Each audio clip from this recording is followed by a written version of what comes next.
Buffalo Bills and the Baltimore Ravens, the second most anticipated game of the week for me, outside of the Eagles and Jags. As we sit right now, the Bills are 3-point road favorites over the Ravens, a total of 51.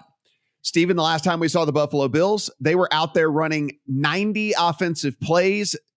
We saw Josh Allen drop back 63 times in the game, and somehow, despite the most lopsided box score you might ever see, they were not able to win the game against the Miami Dolphins. With the Ravens, what we've actually come to see, which is very interesting, the knock on Lamar Jackson for the longest time was the dude was not accurate enough to be a quarterback in the NFL. Well, through the first 3 weeks of the season here in 2022, he is one of the most accurate quarterbacks in the NFL. He's the most accurate quarterback throwing into tight windows in the NFL. And for all of I'll step up to the plate whenever I'm wrong. For all of everybody's preseason opinions of, hey, where are they going to throw the ball? There's no wide receivers on that team. How are they going to be able to move the ball? Well, he just throws to Mark Andrews every single time. And that's worked out pretty well for them. So two really good teams here from an offensive standpoint. The big thing, obviously, injuries on the Bills side of things, and just the Ravens defense has been a sieve so far. So that's why we're sitting with the total at 51. I want to start with a futures bet first, because I am a firm believer that Lamar Jackson should already be the favorite to win MVP. And you can still, I think, find a 7-1 out there with him as the fourth choice. I think that's valuable. And I already have a beautiful Jalen Hurts 55-1 ticket from the summer. I think I'm going to add on to that portfolio this week with Lamar Jackson at 7-1. He is incredible. He is amazing. And he's already proven that he can win MVP. And the voters are receptive to betting on a dual threat quarterback, despite not having gaudy passing yardage statistics. So it's already been shown that he can do it. And he's doing even better this year through 3 weeks than he was in his MVP season. Now for the spread. You have to ask yourself, are the Ravens 5 points worse on a neutral field than the Buffalo Bills with this secondary and how banged up they are? I'm not sure they are. I initially bet Bills -3. The market, when the limits were lower at the beginning of the week, took some money on the Bills, but then the limits were raised and the money came in very quickly on the Ravens at +3.5 and moved it back. So this is not a market or opinion that I want to be on the opposite side of. So I cashed out that Bills -3 at a full stake. Two of our staff writers, Eli Hershkovich and Mo Nawara, on the Beat the Closing Line pod, laid out great arguments on why they like the Ravens this week. And I don't have a good reason to really go up against them with the Ravens as a home dog here. So, Adam, when we take a look at this, I mean, we know what we're getting in Baltimore, at least through the first 3 weeks, and that is a defense, for whatever reason, that has not been able to stop anybody from going up and down the field. Now, you can't really point to injuries. I mean, yeah, they haven't been completely 100%, but it's not like a completely ravaged unit like you're getting from the Bills side of things. And so it does make me wonder, is there something that maybe can be figured out and fixed on the Baltimore side of things to where they're not going to look as bad moving forward? I think as long as the offense has Lamar Jackson under center and Mark Andrews out there, then this offense is going to look fine. But the defense, it's hard to back when teams have just been able to go up and down the field. And again, like, you can say that the Bills lost that game last week because on paper, the record, their record has a loss now. They dominated that game. I mean, absolutely dominated that game. And from an offensive standpoint, they moved the ball up and down the field all day long. I guess my question is what would lead us to believe that they are not going to be able to duplicate that offensive performance from last week to this week? Because are we really saying that Baltimore's any better than what Miami is? Oh, no. We're not. And I have to be very clear about the fact that my evaluation of Baltimore has been far higher than the market for the entire season. And so I have to be cautious of that, because I have to look at my numbers and say, am I being too bullish in staying on Baltimore? Much the same way I came to you guys last week and said, are we getting a little too ahead of ourselves here with Miami? So I look at this game and I say, I make this game Buffalo 1.5.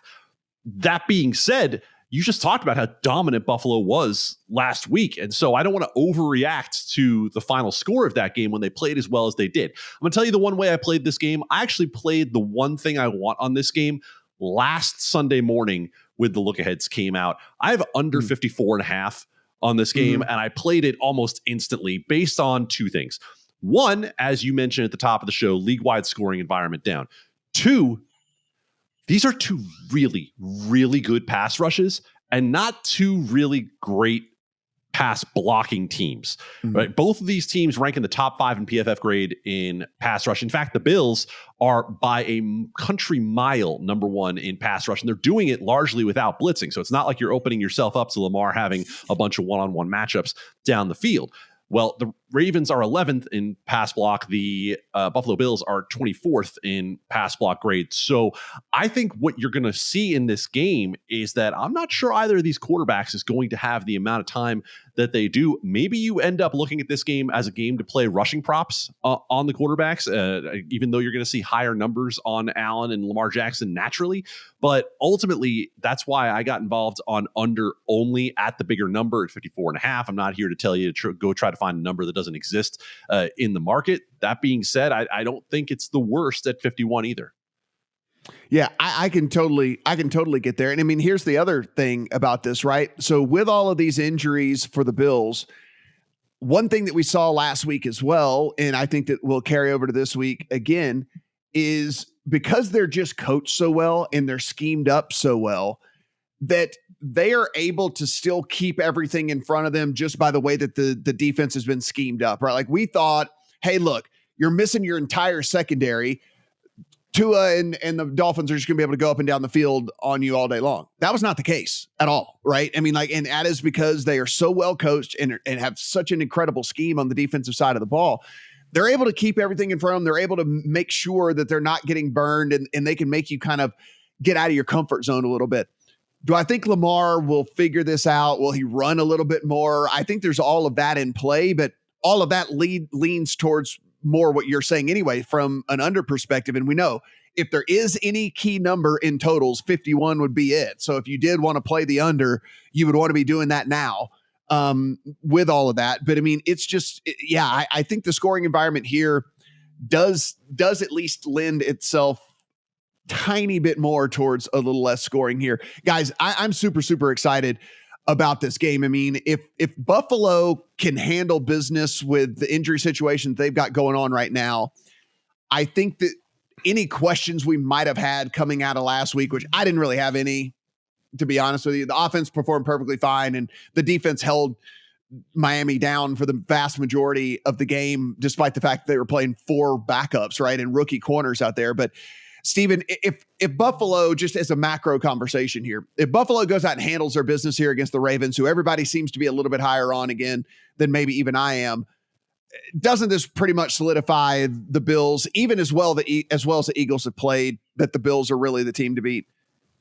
100%, especially if they do it with how banged up they are on this injury report this week. That's the big thing. And if they don't win the game and they have a lot of these key guys either clearly playing hobbled or not playing at all, then I'm not sure I'm going to rush to judgment on the Bills not being one of the top 2 teams in the league. That's kind of where I'm at.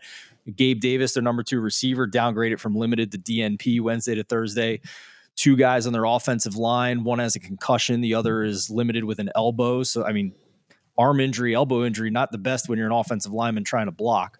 So we'll see. Those are the 3 guys in particular that are important to me for this Bills offense going into this game, in addition to all the secondary stuff we talked about. And Adam, one of the things you just mentioned, which I think is something important, like you were looking at look ahead lines, you're looking ahead, you're looking whatever. So here we are right now with a game next week for this Bills team against the Steelers, who again, I think we're all pretty down on when it comes to the Steelers.